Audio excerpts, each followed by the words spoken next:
కూడా వచ్చింది, చూపించలేదు, రేపొద్దున కూడా చూపించరు. ఏమైందా మాకు తెలియదు, మేము వెతుకుతున్నామనే చెప్తారు అనుకోండి సపోజ్. ఇక బాడీ దొరకనంత వరకు అతను చనిపోలేదు అనేటువంటి భ్రమంలోనే బతకాల్సినటువంటి పరిస్థితి ఉంటుందా? ప్రత్యక్ష ఆధారాలు ఉన్నాయా లేవా? మే 9వ తేదీన రాధే సాయి కృష్ణను పోలీసులు తీసుకెళ్లారనేటువంటిది ఒక ఆధారం. అదే విధంగా కస్టోడియల్ టార్చర్, కస్టడీలో ఉన్నప్పుడు టార్చర్ చేశారు అనేటువంటిది ప్రత్యక్ష సాక్షిగా ఉన్నటువంటి మాంకాళి చందు చెప్తున్నటువంటి ఆ వీడియోకి సంబంధించినటువంటి వ్యవహారం కానివ్వండి, అసలు ఈ సిఐ ఈ విధమైనటువంటి టార్చర్లు చేస్తున్నారు అనేటువంటిది క్రాంతి కుమారు ఆయన ఆత్మహత్యకు సంబంధించినటువంటి మరణ వాగ్మూలం లాంటిది మనం చూస్తున్నాం. ఇలాంటి పరిస్థితుల్లో ఇది కాకుండా ఖచ్చితమైనటువంటి ఇంకొక ఆధారం ఏమిటి అని అంటే, మీరు గమనించాల్సినటువంటి అంశము, ఒక ప్రభుత్వము వాళ్ళ దగ్గరికి ఏ విధమైనటువంటి సమాచారం వస్తుంది అని అంటే, ప్రతి వాదనకు సంబంధించినటువంటి ఏం జరుగుతుంది ఈ రాష్ట్రంలో వ్యవహారం ఏందనేది ప్రతిరోజు ఉదయాన్నే ఇంటెలిజెన్స్ సంబంధించినటువంటి చీఫ్ ముఖ్యమంత్రికి, హోంమంత్రికి వాళ్ళ పూర్తి వివరాలు అందిస్తారండి. ఈ హత్యకు సంబంధించినటువంటి వ్యవహారము, ఈ కస్టోడియల్ టార్చర్కి సంబంధించినటువంటి వ్యవహారము ఒక నెల రోజులుగా ఈ వివాదం ఉన్నప్పటికీ కూడా 10 రోజులుగా ఈ అంశం కొంత తీవ్రమైనటువంటి చర్చకు దారితీసింది మీడియాలో. ఈ అంశం మీద ప్రభుత్వానికి ఖచ్చితమైనటువంటి సమాచారం వచ్చిన తర్వాతే, వాళ్ళు ప్రాథమికంగా విచారణ చేసుకున్న తర్వాతే, ఎవరో కేవలం తల్లో ఇంకొకళ్ళు ఆరోపణ చేశారని కాదు సిఐని సస్పెండ్ చేసింది. సస్పెండ్ చేశారు అంటే సిఐ తప్పు చేశాడు, ఈ కస్టోడియల్ టార్చర్ జరిగింది, ఈ హత్య కూడా జరిగిందని ప్రభుత్వము ప్రాథమిక నిర్ధారణ చేసుకున్న తర్వాత మాత్రమే సిఐని సస్పెండ్ చేశారు. లేకపోతే ఆరోపణలకు సస్పెండ్ చేయరు. అదే విధంగా ఇన్ని రోజులు ఆయన మీద సస్పెండ్ చేయకుండా ఉండేటువంటి పరిస్థితి ఉంది. సపోర్ట్ చేశారు ప్రభుత్వం వైపు నుంచి.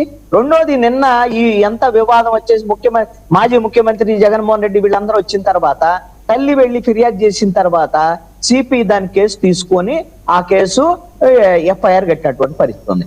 ఎవరైతే సిఐ నాగరాజు మీద హత్యా నేరం నమోదు చేసి అతని మీద హత్యా నేరం కింద కేసు దర్యాప్తు చేయాల్సినటువంటి అవసరం ఉంది. ఇప్పుడు ప్రభుత్వం స్పందించింది అని కూడా చెప్తున్నారు. ఏం ప్రభుత్వం స్పందించింది? చేతులు కాలేక ఆకులు పట్టుకున్నది ప్రభుత్వం. ఎన్నాళ్ళైంది ఇది? నెలన్నర అయినటువంటి ఈ పరిస్థితుల్లో నెలన్నర నుంచి ప్రభుత్వం ఏం చేస్తోంది? ఇలాంటి పరిస్థితి ఒక కస్టోడియల్ టార్చర్ అంటే అది ప్రభుత్వం చేసేటువంటి హత్య కిందే భావించాల్సి ఉంటుంది. మీ పరిధిలో, మీ ప్రభుత్వంలో జరిగేటువంటి ఒక పోలీస్ స్టేషన్ లో ఒక హత్య జరిగితే దాని మీద సీరియస్ గా ప్రభుత్వం రెస్పాండ్ అవ్వాలి. ఆరోపణలు వచ్చినటువంటి నేపథ్యంలో వెంటనే ఎంక్వైరీకి ఆదేశించుంటే ఈ సమస్య వచ్చేది కాదు కదా. ఈ రోజున ఇప్పుడు రాజమండ్రి ఎస్పీకి సంబంధించినటువంటి విషయంలో నరసింహ కిషోర్ని విచారణాధికారిగా వేశారు. ఏంటి దాని వల్ల ప్రయోజనం?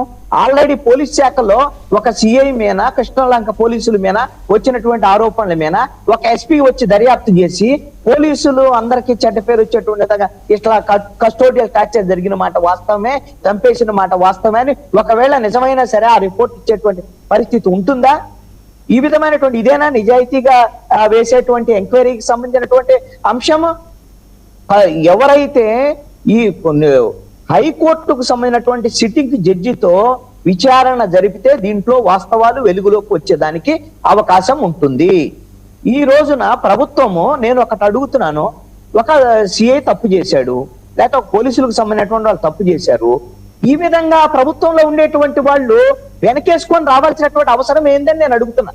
వీళ్ళు ఇందాక శిరీష గారు మాట్లాడుతూ, ఖమ్మంపాటి శిరీష గారు ఆవిడ చెప్తున్నారు, గత ప్రభుత్వంలో జరిగినవన్నీ కూడా చెప్పారు. వాళ్ళు ఆ రోజున ప్రభుత్వం, వైఎస్ఆర్ కాంగ్రెస్ పార్టీ ప్రభుత్వము, వాళ్ళు చూసి చూడనట్లు వ్యవహరించడం కాదండి, నిందితులకు నేరుగా సపోర్ట్ చేశారు, బాధితులకు అన్యాయం చేశారు. ఆ ప్రభుత్వం వాళ్ళు నిస్సిగ్గుగా చేశారు. కాబట్టి ఇప్పుడు వాళ్ళు ఏం చెప్తున్నారు? ఎస్, మేము తప్పు చేసే ఉంటే మమ్మల్ని శిక్షించారు అన్నట్టు వాళ్ళు ఇప్పుడు చెప్తున్నారు. వాళ్ళు ఇదైనా కనీసం కనువిప్పైంది, కనీసం తప్పు చేశారు, మాకు శిక్ష పడింది, ప్రజలు శిక్ష వేశారు. ఇప్పుడు జరుగుతున్నటువంటి పరిణామాలు ఈ 2 ఏళ్లలో, ఇప్పుడు ఇదే ఒక కేసులో ఆ రోజున అబ్దుల్ సలాం అనేటువంటి ఒక కుటుంబం పోలీసుల వేధింపుల వల్ల చనిపోయినటువంటి ఘటన వైఎస్ఆర్ కాంగ్రెస్ పార్టీని వేధించింది కదా. ఇప్పుడు అదే తరహాలో ఈ క్రాంతి కుమార్ అనేటువంటి ఈ విధమైనటువంటి ఆత్మహత్య చేసుకుంటూ సెల్ఫీ వీడియో తీసి మరణ వాంగ్మూలం ఇచ్చినటువంటి పరిస్థితి ఈ ప్రభుత్వానికి సంబంధించినటువంటి వ్యవహారంలో ఇది నష్టం చేయదా? అదే విధంగా ఆ రోజున జరిగినటువంటి మీరు 5 ఏళ్ల పాటు door delivery, dead body, door delivery అని మాట్లాడినటువంటి పరిస్థితి ఆ రోజున ఉంది కదా. కనీసం డెడ్ బాడీ అన్న అతను అనంతబాబు తీసుకెళ్లి వాళ్ళకి ఇచ్చాడు అనేటువంటిది ఇప్పుడు డెడ్ బాడీ కూడా ఇవ్వకుండా కనీసం తగలబెట్టారు అనేటువంటి వార్తలు వస్తుంటే ఇప్పుడు అంబటి రాంబాబును ప్రశ్నిస్తున్నారు గట్టిగా ఇప్పుడు జనసేన ప్రతినిధి సుజాత గారు. ఏం అంబటి రాంబాబు ఏం చెప్పాడు? తనకు తెలిసినటువంటి విషయాలు చెప్పాడు. పోనీ ఇప్పుడు ప్రభుత్వం మీది కదా, వ్యవస్థ మీ దగ్గర ఉంది కదా, మీరు ఆ అబ్బాయి ఎక్కడ ఉన్నాడో తెచ్చి చూపించమనండి. అదేమన్నా పెద్ద సమస్య? ఒకవేళ బతుకుంటే ఇన్ని రోజులు పడుతుందా తీసుకురావటానికి? ఒక వ్యవస్థకే, పోలీసు వ్యవస్థ ఉంది, ప్రభుత్వం ఉంది, బతుకున్నాడు అనేటువంటిది ఇంకా నమ్మాలి, నమ్మేటువంటి భ్రమలు మేము సృష్టిస్తాం అనేటువంటి మాటలు ఇది ఎంత మేరకు సమంజసం? ఒక్కసారి మీరు ఆలోచించండి. ప్రభుత్వం వైపు నుంచి ఈ రోజున ఏదైతే మేము విచారణకు ఆదేశించాం, స్పందించాం, ఇవన్నీ కూడా రాజకీయ పరమైనటువంటి అంశాల్లో నిర్ణయాలు తీసుకున్నారు.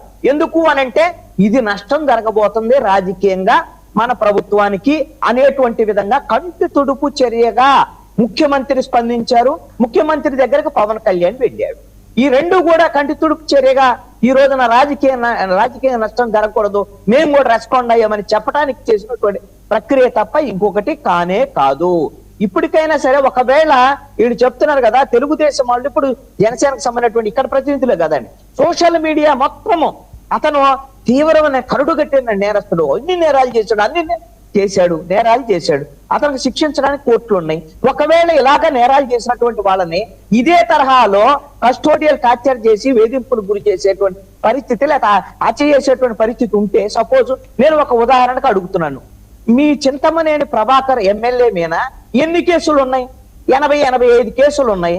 మరి చింతమనేని ప్రభాకర్ మొన్నెళ్ళి ఒక లాయర్కి సంబంధించినటువంటి ఇల్లు కూల్చేయడానికి మొత్తం అందరూ గందరగోళం చేసినటువంటి పరిస్థితి అర్ధరాత్రి వెళ్ళి మరి అలాంటి వ్యక్తిని మరి ఇదే విధంగా తీసుకెళ్లి పోలీస్ స్టేషన్ లో అరెస్ట్ చేస్తారా? ఈ విధంగా